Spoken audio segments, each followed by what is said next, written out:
What's up, everybody? This is Haydn Halsted, and I'm bringing you another episode of 2 Minute Tuesday. And can you buy a house with Bitcoin?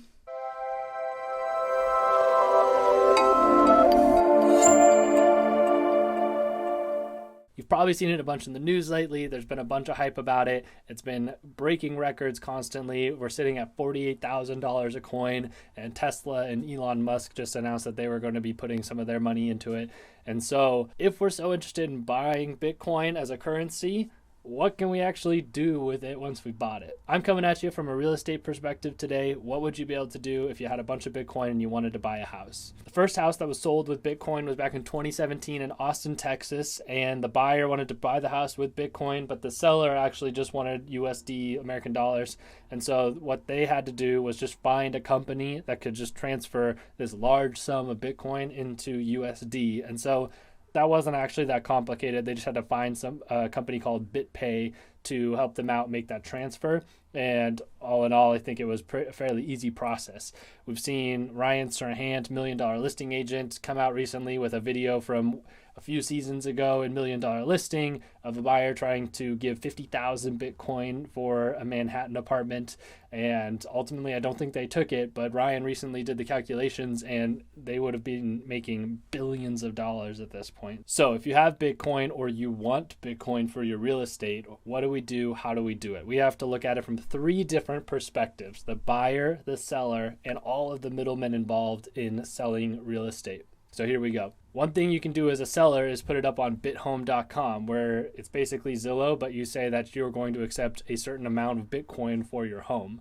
Buyers that are looking to buy properties in Bitcoin can go there and see that you're advertising your home for that. So as a seller, it wouldn't be that crazy for you to say that you're wanting Bitcoin. It's probably just going to take longer to sell your home if you're limiting yourself to accepting Bitcoin. Now let's look at it from the buy side. If you're a buyer that has a bunch of Bitcoin, and there's a lot of people out there right now, a lot of startup companies, a lot of early investors that have a ton of money in Bitcoin right now, but they don't have anything else.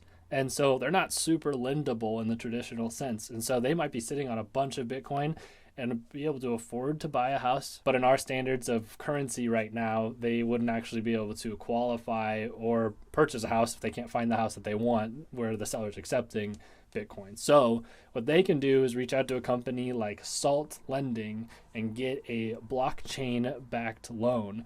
Basically, you're going to use your Bitcoin as collateral, and I'm not going to say that I know much about this topic at all, and I would go to their website and check it out. But instead of using the home or your car as collateral where the bank can seize it, they can seize your Bitcoin, and you're backing your loan with the Bitcoin that you have. So this can be a good option for somebody, again, that has a lot of Bitcoin, but is not going to be lendable in the traditional sense. Now let's look at all of the middlemen involved in a real estate transaction, including myself.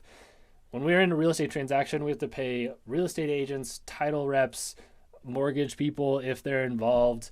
We have to pay taxes, all of this stuff, and that comes out of the money that the seller is going to make. And so if the seller is receiving Bitcoin, how do all these other people get paid if they don't want the Bitcoin? There have been a lot of escrow companies out there that have said they will not accept Bitcoin because it's not legal tender. The government doesn't consider it to be real money yet, and they will not accept that as money towards a property. Ultimately, I don't think it's the escrow company's decision to determine how a property is purchased, because a contract's a contract. If I offer you a banana for your house and you accept it, that's a contract, right? So I think that Bitcoin could be used if that's what the seller wanted to take. We would just have to determine how everybody else is getting paid, and there probably would have to be some US dollars in the transaction to pay all the taxes and everybody else just to make the process go smoothly. So ultimately, would I do this to myself right now? Probably not. Would I do it myself in the future? We'd have to see. Would I recommend it for you? Totally depend on your situation. I think that Bitcoin is a viable thing for some people to invest in. If you've already got investments in other things, I think maybe 1% of your portfolio should be in Bitcoin. But other than that, it's probably too big of a risk for a lot of people. So can you buy a house with Bitcoin? Technically, yes. Should you? It's up to you. Do your research. Don't trust me. This is another 2 Minute Tuesday. My name's Haydn Halsted. I look forward to talking to you soon.